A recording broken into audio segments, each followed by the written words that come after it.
और इसका जो लेंथ होता है ए से लेके सी तक का जो लेंथ होता है ये बराबर होता है नॉर्मली 1 मीटर के, इसीलिए हम इसे मीटर ब्रिज कहते हैं। देखिए यहां पर एक मीटर रॉड लगा हुआ है।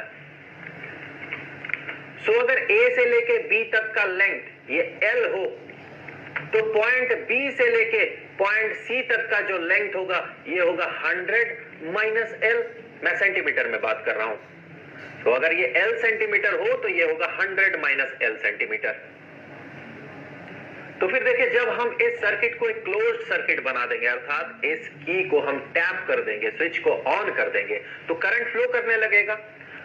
अब हमें इस जॉकी का जो पोजीशन है उसे चेंज करते रहना है तब तक जब तक कि इस गैल्वेनोमीटर में डिफ्लेक्शन जो है ये जीरो ना हो, अर्थात नो डिफ्लेक्शन ना हो इसका।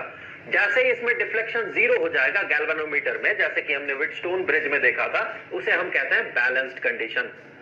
सो बैलेंस्ड कंडीशन में ये इक्वेशन फॉलो करता है। तो फिर यहां आर का वैल्यू तो हमें पता है, लेकिन पी और क्यू का वैल्यू क्या? तो फिर जैसे कि हमें पता है कि रेजिस्टेंस एक रॉड का ये बराबर होता है वो जिस मटेरियल से बना हुआ होता है उसका रेजिस्टिविटी या स्पेसिफिक रेजिस्टेंस इनटू उसका जो लेंथ होता है डिवाइडेड बाय उसका क्रॉस सेक्शनल एरिया। तो फिर इस फिगर में ये जो P है इसका रेजिस्टेंस कितना होगा? देखिए सबसे पहले इसका रेजिस्टेंस किसके कारण बन रहा है? इसका रेजिस्टेंस बन रहा है रॉड के इस पार्ट के कारण, पॉइंट ए से लेके पॉइंट बी तक का जो पार्ट है इस रॉड का, इसके कारण।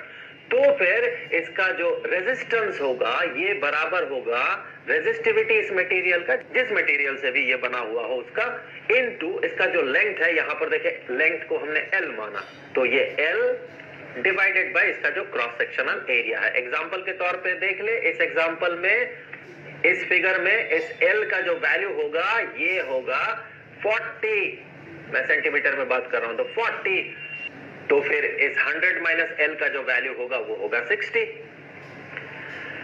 तो इसी तरह से इससे आगे हम कह सकते हैं कि ये जो Q है इसका वैल्यू होगा रो, जो कि है रेजिस्टिविटी। अब मटेरियल तो सेम है, उसी मटेरियल का ये पूरा रॉड बना हुआ है तो स्पेसिफिक रेजिस्टेंस तो सेम होगा, इनटू लेंथ। लेंथ हो जाएगा इस केस में 100 माइनस L, यहां से पॉइंट B से पॉइंट C तक का जो लेंथ होगा वही लेंथ, क्योंकि रॉड के उतने पार्ट के कारण जो रेजिस्टेंस होगा उसे हमने Q कहा, divided by cross sectional area. अब क्रॉस सेक्शनल एरिया भी तो सेम है तो डिवाइडेड बाय A। अब हमें क्या करना है? देखिए अगर अननोन रेजिस्टेंस को पता करना होता है बैलेंस कंडीशन में तो हम इस इक्वेशन को फॉलो करते हैं। तो उसके लिए हमें Q डिवाइडेड बाय P का वैल्यू चाहिए, अर्थात इन दोनों का रेशियो चाहिए। तो रेशियो देखे हम कैसे पता करेंगे? इन दोनों इक्वेशन से देखे हम कह सकते हैं कि Q divided by P is equal to, Q के लिए ये वैल्यू पुट करें rho into 100 minus L divided by A, whole divided by P के लिए ये वैल्यू पुट करें तो rho into L divided by A। यहां से देखिए न्यूमरेटर डिनोमिनेटर से रो कैंसिल आउट और 1 divided by A cancel out, तो बचा हुआ है Q डिवाइडेड बाय P का value 100 minus L divided bye L।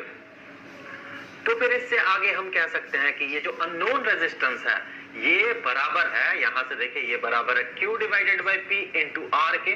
तो Q डिवाइडेड बाय P ये तो इस एक्सप्रेशन के बराबर है, तो यहां हम लिखेंगे 100 minus L divided bye L।